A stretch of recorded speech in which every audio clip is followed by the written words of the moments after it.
अरे किसी ने चुना है नोटा दबा दीजिए, लेकिन नहीं, चुनाव से जब वोटिंग से साल भर पहले तक सबको रोजगार, शिक्षा, ये सब चीज याद रहता है। लेकिन एक रात पहले तक ये हमार जात है, ये मेरा समर्थक है, उसका झंडा ढोएंगे। तो जब झंडे के नाम पर वोट देना है भाई, तो कर बेटा नेता बनेगा, तुम्हारा बेटा पीछा पीछा झंडे ढोएगा, और तुम्हारा बाप भी झंडा धोया, तुम भी झंडा धोगे। और चुनाव के बाद बिहारी, मतलब हम लोग यहाँ कहता है एक बिहारी 100 पे भारी। अब जाइए घर, वोटिंग हो गया, करिए दिहाड़ी। बिल्कुल, जो बोलते हैं कि एक बिहारी 100 पे भारी, अब वो जाके बाहर में क्या बोलते हैं, एक बिहारी 100 बीमारी। 100 बीमारी के नाम से बोलते हैं। कितना बीमारी है, चोर है, डकैत है, लफंगा है, उत्पन्न मचाने वाला है, तरह तरह का नाम सम्मानित करते हैं।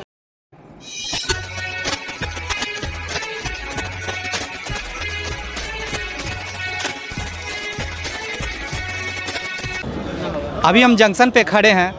अभी उपचुनाव का दौर बिहार में चल रहा है, झारखंड में चुनाव है। हम सिर्फ बात कर रहे हैं उपचुनाव में। हम समझना चाहेंगे कि राजनीतिक पार्टियां में ऐसी कौन सी पार्टियां हैं जो बाहुबल, धनबल, गुंडे, मवाली को टिकट नहीं दे रही है। बस इतना ही हम जानना चाहेंगे। हमारे साथ हैं विशाल जी। विशाल जी, ऐसी कौन सी अभी उपचुनाव में राजनीतिक पार्टियां हैं जो स्वच्छ छवि को टिकट दे रही हैं? देखिए, पॉलिटिकल पार्टी और अपराध दोनों एक दूसरे का पूरक है। हर पार्टी में अपराध है, हर पार्टी के लोग देता है, लेता है, अपना करते रहता है। जो प्रक्रिया है चुनाव प्रक्रिया का तहत, अभी मनोरमा देवी को जेडीयू ने दिया, मनोरमा देवी को ईडी का सकंजा, वो इतना ही अच्छा थे तो कहा ईडी का सकंजा पड़ गया। अभी बेलागंज से सुरेंद्र जी को आरजेडी ने टिकट दिया, सुरेंद्र जी पर है मामला, उसके बेटा पर नहीं है, उसके बेटा को उम्मीदवार बनाया गया, अलग बात है। मनोरमा देवी का बता दिए। अभी आपको तरारी का बताया, तरारी में वो जो बीजेपी का कैंडिडेट है उस पर भी, लेकिन जो आरजेडी का उस पर नहीं है। लेकिन ऐसा नहीं कि आरजेडी के लोग में अपराधी नहीं है, उसमें भी अपराधी है, उसमें भी अपराध हर दर में। लेकिन एक बिहार में एकमात्र पार्टी कांग्रेस है जिसका 4 सांसद है, चारों पर किसी भी तरह का एक भी आपराधिक मामला दर्ज नहीं है। अच्छा, अभी जो उपचुनाव में टिकट बटा है हम तो कह रहे हैं आरजेडी का जो सुरेंद्र यादव उन पे उस पे है, उसका बेटा पर नहीं, उसके बेटा को टिकट मिला है। तरारी में रामगढ़ में भी उसका अभी नया राजनीति में किया है, वो तो पिता के नाम पे टिकट मिल गया उसको, उस पर भी कोई मामला नहीं है। लेकिन हर पॉलिटिकल पार्टी के 2-4 नेता ऐसा होता है जिस पर संगीन मामला होता है, रेप तक का मामला होता है, पोक्सो एक्ट लगा होता है, तो अलग बात है। लेकिन कांग्रेस पार्टी एक ऐसा पार्टी है बिहार में जिसका भी 4 गो सांसद है और चारों पर किसी भी तरह का चोरी तक का भी एक भी FIR दर्ज नहीं है। तो हम समझते हैं कांग्रेस पार्टी बिहार में अच्छी पार्टी है जिस पर एक भी मामला दर्ज नहीं है। अभी फिलहाल दर्ज नहीं, लेकिन ऐसा तो नहीं है कि वो एकदम अछूते हैं। हम तो पहले ही आपको कह दिए कि कोई ऐसा पार्टी नहीं जिसमें गुंडे मवाली नहीं होते हैं। हर पार्टी में होता है, लेकिन जो वर्तमान परिस्थिति होता है उस पर तो चर्चा कीजिए ना भैया। भूतकाल में क्या हुआ, भविष्य में क्या होगा, कौन जानता है कि कल हम जिंदा ही रहेंगे, कौन जानता है कि हम 1990 में पैदा ही हो जाए, फिर से होंगे। कोई ऐसा कोई प्रक्रिया नहीं, लेकिन जो वर्तमान परिस्थिति होता है उसमें सब जानता है। और हर पार्टी में, अभी सूरजभान सिंह किस पार्टी में है, अभी तरारी वाले जो है वो बीजेपी किस पार्टी में है, आरजेडी वाला गुंडा का नहीं है, हर पार्टी जेडीयू में नहीं है। कौन, जनता या नेता? सिंपल बात, नेता, सिर्फ नेता। बिल्कुल, जनता नहीं। नेता में कौन नेता जो नेतृत्व करता है? जेडीयू से नीतीश कुमार जी, आरजेडी से लालू यादव जी, बीजेपी से मोदी जी, और जो नया नमूना लोग आया वो लोग जो नेतृत्व कर रहा है आप उसको दे रहे हैं। और परिवारवाद तो है ही नहीं भैया, नहीं है ना, बिल्कुल नहीं है परिवारवाद, बिल्कुल परिवारवाद नहीं है। अरे नेता अगर हमारे बाबूजी MLA हैं, MP है, मुख्यमंत्री हैं, और बाबूजी हमको टिकट देते हैं, तो वोटवा बाबूजी थोड़ी दे देंगे कि वोटवा जनता देगा, हरा दो। क्या हराते नहीं हो? यही बात तो हम पूछ रहे हैं। आका तो परिवारवाद अगर तो बाप हो तो देवे करेगा मेरा बेटा बन जाए, तो वोटवा बापू से लेता है, मतरिये से लेता है कि तुमसे लेता है वोट। जनता हरा दे सबको, जो भी परिवारवाद का दवा देता, चाहे किसी भी पार्टी का हो। अभी बीजेपी भी परिवारवाद को दिया। अभी जीतन मांझी की बहू भी लड़ रही है, जो जहानाबाद का सांसद उसका बेटा भी लड़ रहा है, बक्सर का कौन है, ये राजपूत, क्या नाम उसका, जगदानंद का बेटा लड़ रहा है, उसका तीनों बेटा लड़ा, पुनीतो लड़ा। वो लोग चुनाव लड़ेंगे, हम लोग यहाँ लड़ेंगे, बस यही बात है। पुनीतो लड़ा, सब कोई लड़ा, पुनीत लड़े, सुधाकर लड़े, अभी अजीत लड़ रहे हैं। बिल्कुल, तो ये गलती नहीं कि परिवारवाद को बढ़ावा कौन दे रहा है? जनता। बिल्कुल, यही बात। वो तो बाप है तो देगा कि मेरा बेटा आगे बढ़े। आप काहे वोट दे रहे हैं? आप मत दीजिए वोट। यही हम सिर्फ इतना जानना चाहते हैं, ऐसी कौन सी राजनीतिक पार्टी है जो स्वच्छ छवि को वोट देते हैं और परिवारवाद, गुंडा मवालियों से हट के अपने, कौन सी राजनीति? ऐसी कोई पार्टी नहीं है। और जो लोग पढ़े लिखे IAS IPS लड़ते हैं वो जीत नहीं पाते हैं। यहाँ पे IAS IPS को आप स्वच्छ छवि का मानते हैं क्या? क्यों स्वच्छ छवि नहीं तो ऐसे ही वो IAS है। आप खराब मानते क्या उन्हें? बिल्कुल। कैसे बताइए, आप ही बता दो। अभी की बात हो रही है, मैं बात कर रहा हूँ संजीव हंस की ही बात कर लेते हैं। संजीव हंस हाईएस्ट मीटर की ईडी में अभी पकड़े गए हुए हैं, जो स्मार्ट मीटर को लेके। यही नहीं, जितने भी नेता होते हैं चोरी की जो बात सिखाई जाती है वो आईएएस के थ्रू ही सिखाई जाती है, वरना मंत्री तो जानता भी नहीं है। यही आईएएस की पीढ़ी जो पढ़ते तो हैं इस बात पे लेके जाते हैं, बनाया जाए अनपढ़ को। यानी पढ़े लिखे आईएएस रहेगा तो वो आईएएस का सुनेगा या अपना मन का सुनेगा, आप ये बताओ पहले। दोनों, मंत्री तो अपने मन का ही सुनता है, आईएएस तो सिर्फ बताते हैं कि इस तरह से चोरी करें आप ताकि हम भी कमाई हो आपकी। जब आईएएस बनने के समय जो परिश्रम करते हैं ना, उनकी अथक परिश्रम होती है, और उन्हें चोरी करना सिखाता कौन है? सीखते हैं वो खुद, वो वातावरण से कि हम चोरी करेंगे तो हम पीढ़ियों के लिए अब खड़ा करेंगे। हम लोग हल्ला कर लेंगे ना, यहाँ पे हम लोग हल्ला करेंगे। मेरे पापा मुखिया है, ठीक है, ठीक है। जब वोट होती है ना तो पब्लिक पैसा लेके वोट देती है। क्यों? क्यों? यही तो हम पूछ रहे हैं, चोरी कौन से, नेता या पब्लिक? आप बता दो। पब्लिक नेता दे रही, पब्लिक ले रही, यही तो हम चोरी कौन सिखा?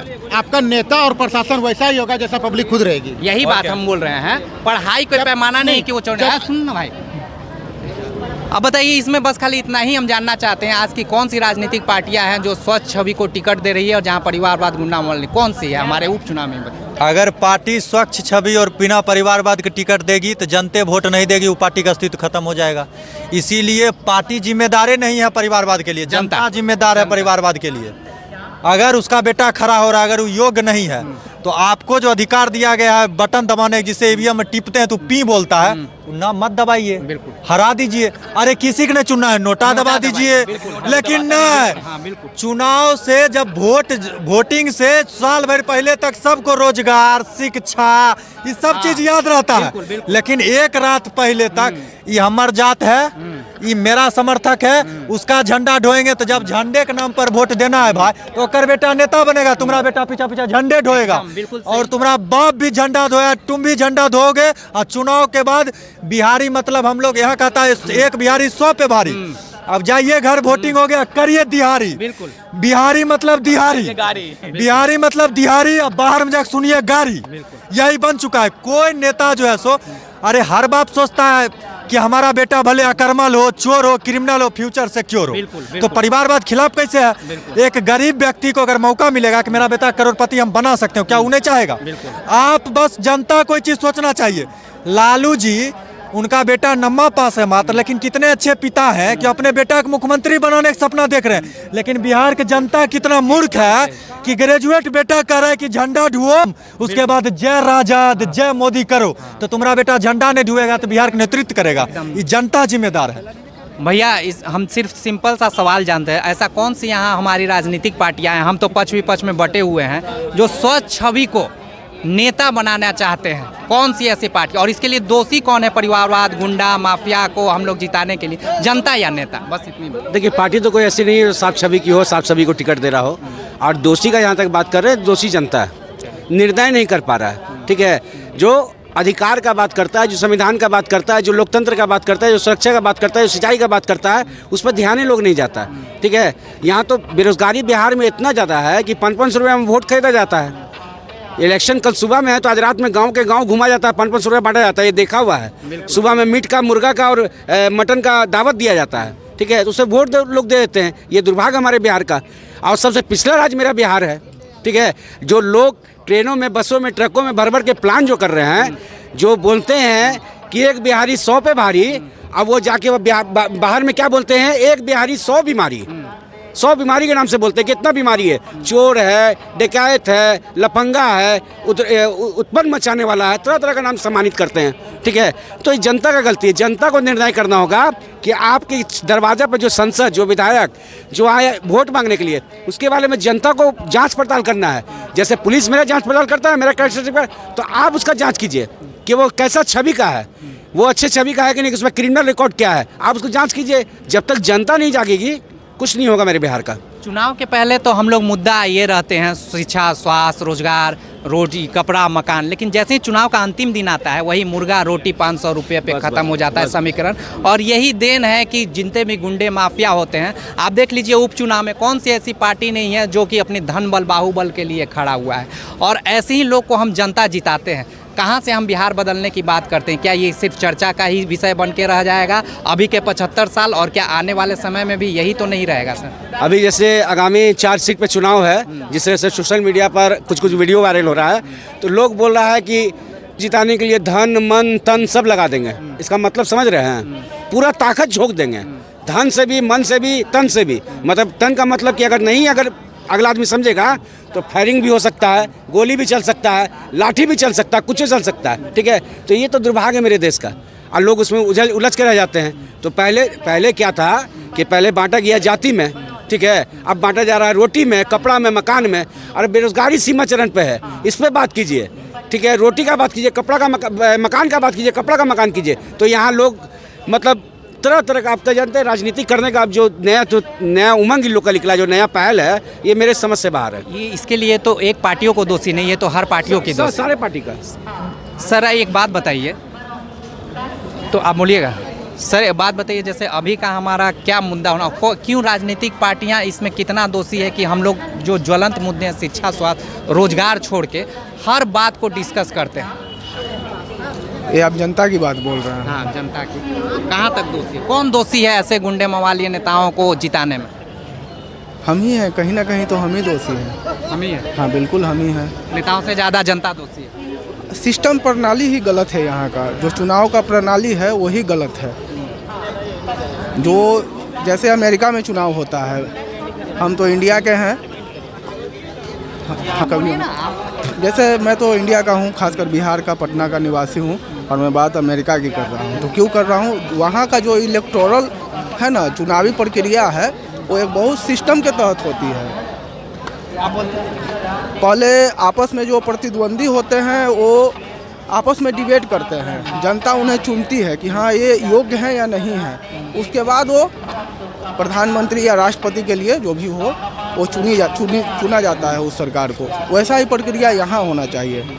यहाँ तो हम ना योग्यता देखते हैं, ना उसका आपराधिक रिकॉर्ड देखते हैं, समाज के लिए उसने आज तक क्या किया है ना, उसका कुछ भी बैकग्राउंड हिस्ट्री नहीं हम लोग देखते हैं। हम लोग क्या देखते हैं, लालू जी का ये बेटा है ना, नीतीश जी का पार्टी का आदमी है, नीतीश जी का खास है, या मोदी का फेवरेलर है, मतलब उसका सपोर्टर है। तो हम पार्टियां देखते हैं और पार्टियां देखते हैं, और ये देखते हैं कि जो खड़ा हुआ है उसका कितना धन है, धन बल से वो कितना मजबूत है, बाहुबली है या नहीं है, ये सब देखते हैं। आज एक आम इंसान अगर ये सोच ले, आम मामूली इंसान, कि मुझे देश के लिए कुछ करना है, सेवा भाव से, समर्पण भाव से, तो वो अगर हिम्मत जुटाता भी है कहीं ना कहीं खड़ा होने के लिए चुनाव में, तो यहाँ का जो राजनीतिक प्रक्रिया है, समीकरण है, उसको उठने नहीं दिया जाएगा। उठने नहीं दिया। कहाँ जा रहे हो बाबू आप?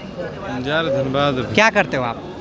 पढ़ाई करते हैं। क्या चीज़, क्या अभी क्या पढ़ाई कर रहे हो? अभी हाई स्कूल में। हाई स्कूल में। तो आप क्या सोचते हो, हमारे बिहार में अभी तो आप वोट देने लायक हो नहीं, लेकिन आप क्या सोचते हो, आपको शिक्षा, स्वास्थ्य, रोजगार मिले कि आप जिंदाबाद जिंदाबाद झंडा लेके करोगे? शिक्षा, स्वास्थ्य, रोजगार मिले। आप रोजगार के लिए पढ़ाई काम कर रहे हो? चलेगा नहीं। हाँ, या आप पढ़ाई पे ध्यान देना है ना आपका, आपको कोई मतलब नहीं है इसमें कौन आए कौन नहीं ना। आप जब वोट देने जाओगे तो ये बात सोचोगे ना, जब भी हमारा ही होगा कि जो हमें रोजगार देगा उसी के लिए हम करेंगे। यही सोच बना के रखना है ना। ये अभी से ही अपने माइंड सेट में सेट करना है कि हम अपने लिए सोचें। अभी आप नहीं हो, जब भी आप करना, पार्टी से जुड़ने से जब भी आप जाना, यही सोच के विचार से हम लोग ये करें। तो हर पार्टियां करती हैं, किन पर या किन की? अभी हम चर्चा कर रहे थे, बस इतना ही जानना चाह रहे थे, क्योंकि यहाँ पे चर्चाएं होती है। आज से वोट देने से कुछ दिन पहले हम लोग चर्चा करेंगे, हमें शिक्षा, स्वास्थ्य, रोजगार, रोटी, कपड़ा, मकान चाहिए, लेकिन वोट के यही एक दिन पहले हम आएंगे तो मुर्गा कहीं बन रहा होगा, दारू बट रहा होगा, 500 रुपये 1000 में बिक रहे होंगे हम अपने आप को, कहीं 5 साल के लिए बेच रहे हैं तो उपचुनाव हो रहा है तो हम साल में बेच रहे हैं। देख लीजिए कौन कंटेस्ट खड़े होते हैं, हर राजनीतिक पार्टी धन बल, बाहुबल को खड़ा किए हुए, परिवारवाद को खड़ा हुए, और हम जनता खुशी खुशी डिबेट कर रहे हैं यहाँ पे खड़े होके। उनके बेटा ना आपको जिताने, वो सिर्फ चुनाव लड़ने आते हैं क्योंकि उन्हें गद्दी पे बैठना है, लेकिन हम खड़े हुए रहेंगे जिंदाबाद करते हुए झंडा के लिए। और पीढ़ियाँ जिस अनुसार से हम उनके पीछे खड़े हैं, हम अपने पीढ़ियों को भी इसमें लाएंगे। हमें देश की सुरक्षा में खड़ा होना है, लेकिन वो गद्दी बैठने के लिए लड़ते रहे। सचेत होना होगा अपने जनता को, विवेक से वोट देना होगा, नहीं तो ऐसे ही आप चर्चा करते रहते रहेंगे और वो गद्दी पे बैठते रहेंगे, पार्टी चाहे दल कोई भी हो। बस अनुरोध है कि अपने विवेक से अपना आत्ममंथन करते हुए किसी भी पार्टी को वोट दीजिए, और वैसे लोग को जिताइए जो उसका सामाजिक परिवेश में कुछ योगदान रहा। इन्हीं बातों के साथ मैं राकेश रॉय पटेल, धन्यवाद।